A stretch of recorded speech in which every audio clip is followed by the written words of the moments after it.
Peace, love. This is Ashton Martin here, and I'm about to go into full-blown storytelling mode, right? It's definitely a new thing for me. A lot of you all mostly know me of or as a healthcare expert, um, which totally leading in that department for sure. Um, Definitely one of the leaders within the culture on that aspect as far as my contributions to humanity when it comes to healing. And then this story that I'm about to go into is definitely a form of healing as well. As I continue, you'll tie the strings together and see how it's all correlated. So I'll go ahead and begin now.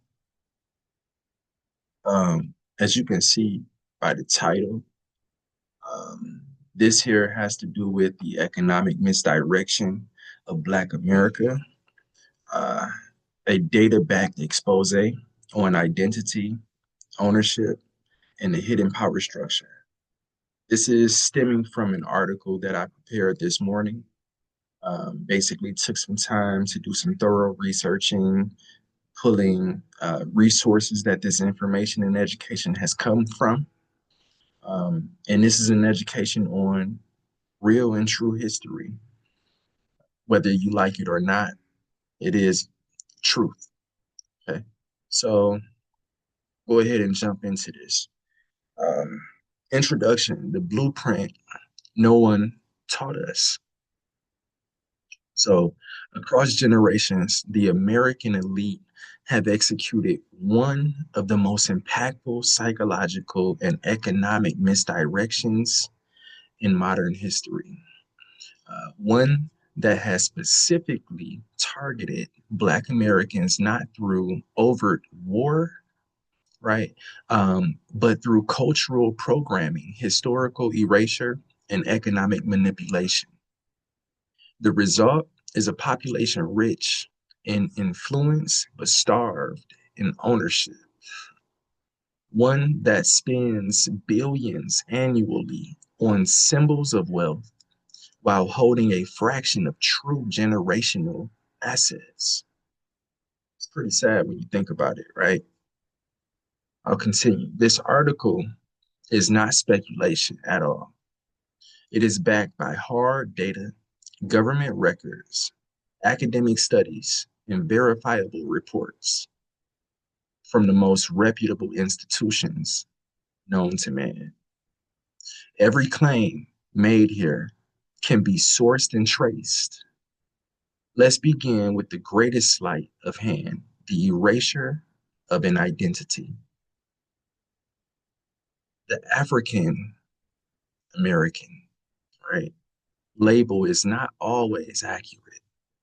According to the U.S. Department of the Interior and research by Dr. Arica L. Coleman, many Americans classified as Black or African American today are in fact descendants of indigenous tribes.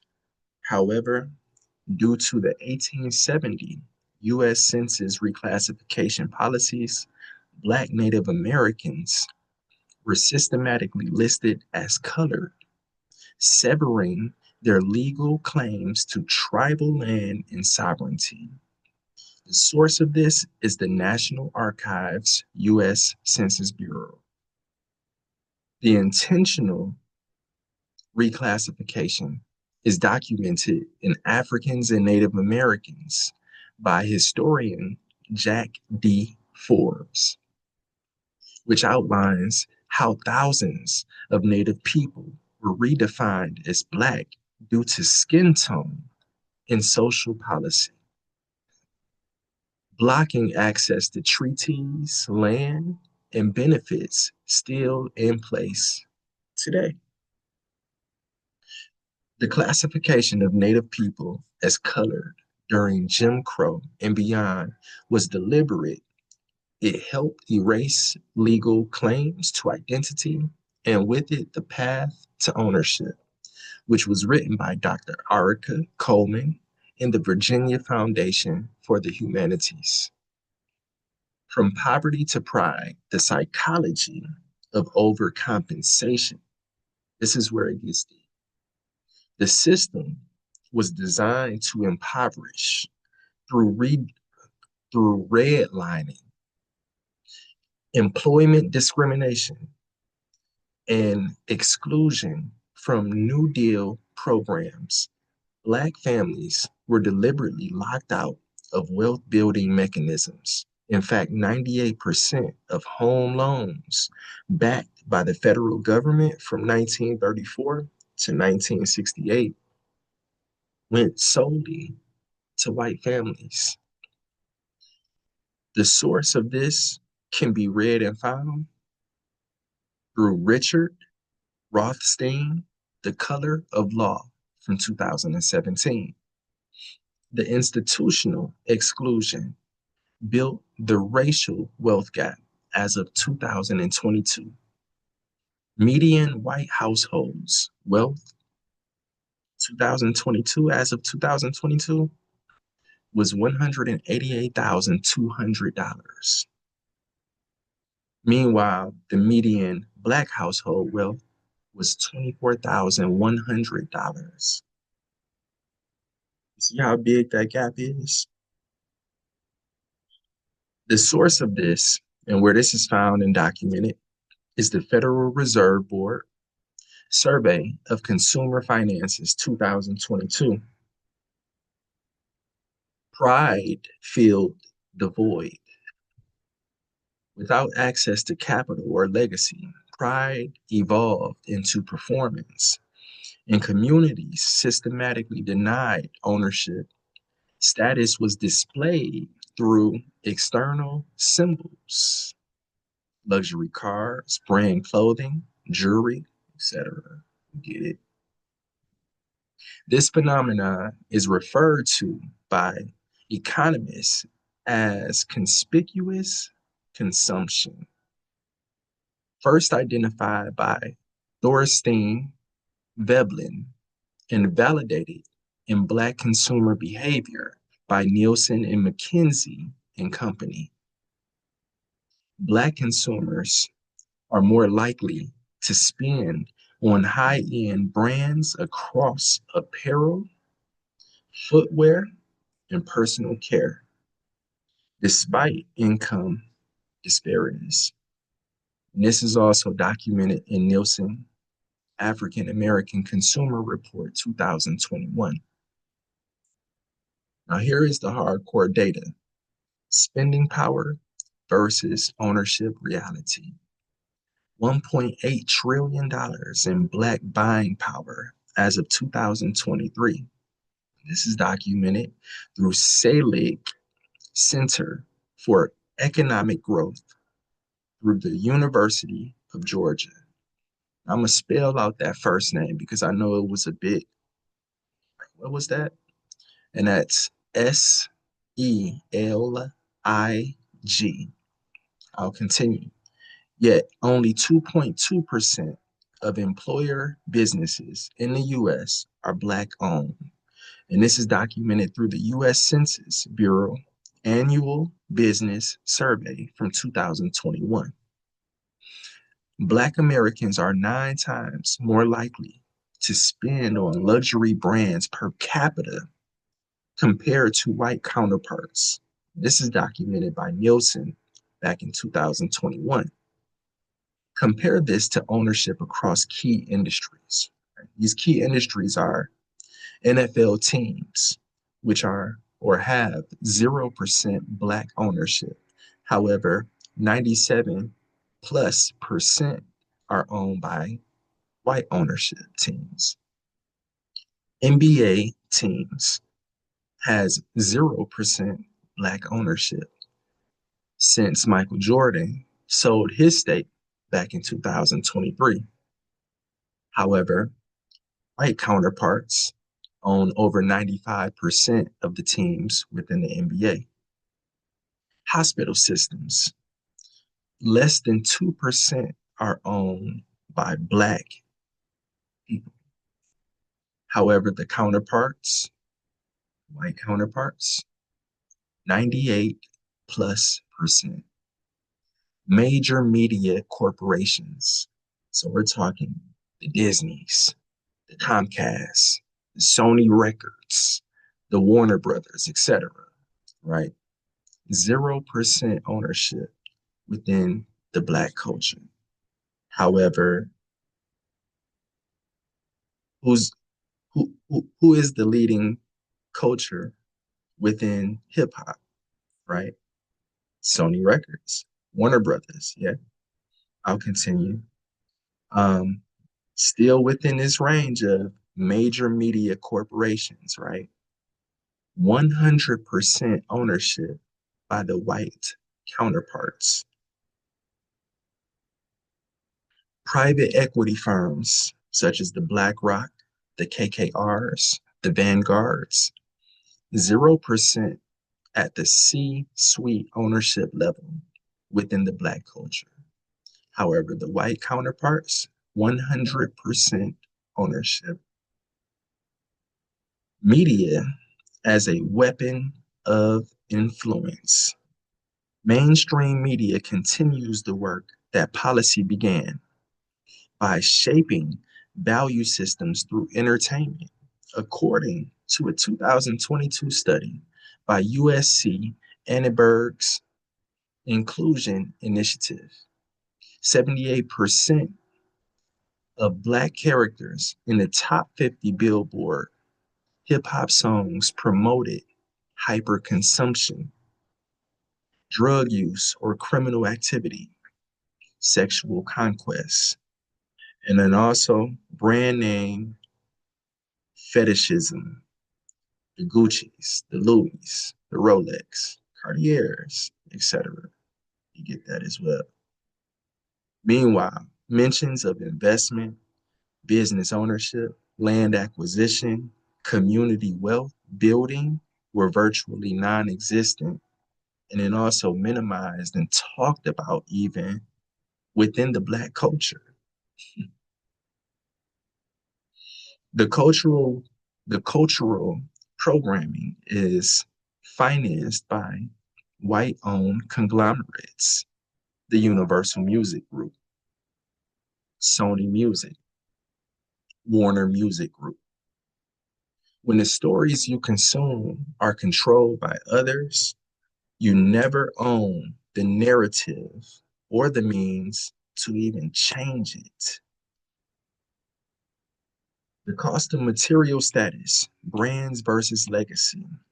The Black community's love affair with material status has a heavy, heavy cost. This right here is mind blowing. So I'm going to take my time and break this down. I really want this to really sink into your head so that you can really truly understand the magnitude of the problem that we are dealing with currently. The annual spending within the Black culture on clothing is over $40 billion. On hair care and cosmetics, $9.6 billion. On jewelry and luxury accessories, 7 billion plus dollars.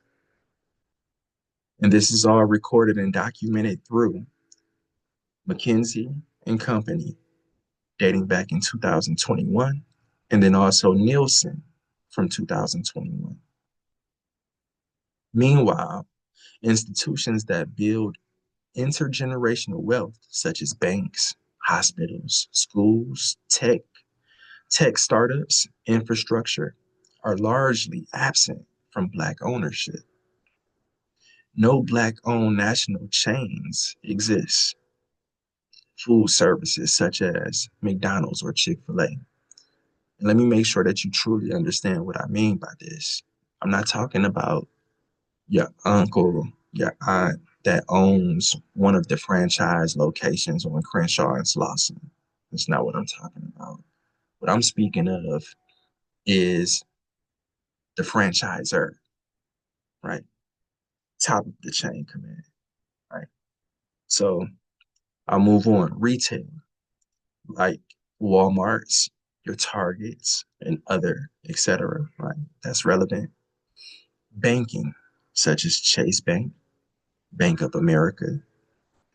Tech platforms like Google, Amazon, Meta. Okay. Who has broken through? Of course, somebody has broken through, right? You got Jay-Z out there. You got Diddy out there, right? Okay. Let's go over the facts though. Some have broken the mold, but they are the exceptions, not the rule. Robert F. Smith owns Vista Equity Partners. He has $8.5 billion in net worth. Few outside of business circles truly know his name. Byron Allen, owner of the Weather Channel, has been fighting Comcast in, in federal court for access to cable distribution since 2015. Insane. Rihanna owns Fenty and Jay-Z with his Rock Nation, right? They have built billion dollar brands, yet still operate under licensing agreements with LVMH and Live Nation, respectively. Even these breakthroughs are often tethered to systems they don't control. The ultimate strategy, misdirection as neutralization. And here is the master strokes. Erase true origin is what they have accomplished. And that led to the weakening of cultural unity. They have blocked wealth access, which leads to replace with pride-based consumption. They have flooded media with messages of spending, which has led to suppressing messages of building, restoration, ownership, investing, and go on. Reward entertainers and punish the builders. Punish those smart people like me, like myself, right? Um, what that leads to is the glorification of short-term success, nothing substantial. And five, ensuring control remains external, outside of the culture, right? And what that leads to is never threatening the elite power structure. It's kind of genius, actually. It's not accidental. This here is systemized. The path to liberation, some may ask, realigning the focus to rebuild Black America must reclaim historical identity via genealogy, land rights, and also tribal lineage. You must also prioritize cooperative economics, redirect spending toward ownership and not appearance. Plain Jane, everything. Invest in land, financial literacy, and also infrastructure such as clinics, banks, media platforms, tech, and also schools. Got to build our own curriculum. You cannot be free while asking your oppressor for a job or a platform to stand on and speak from. Conclusion, the time to shift is now. Black America has always had brilliance. Don't get it twisted. Culture and also innovation. But without ownership, influence is empty. Pride is not the enemy, but misdirected pride is the cage. As long as status symbols override asset building and narratives are controlled by outside forces, the culture will remain rich in consumption and poor in power. Now, this here is not a theory, it is the data.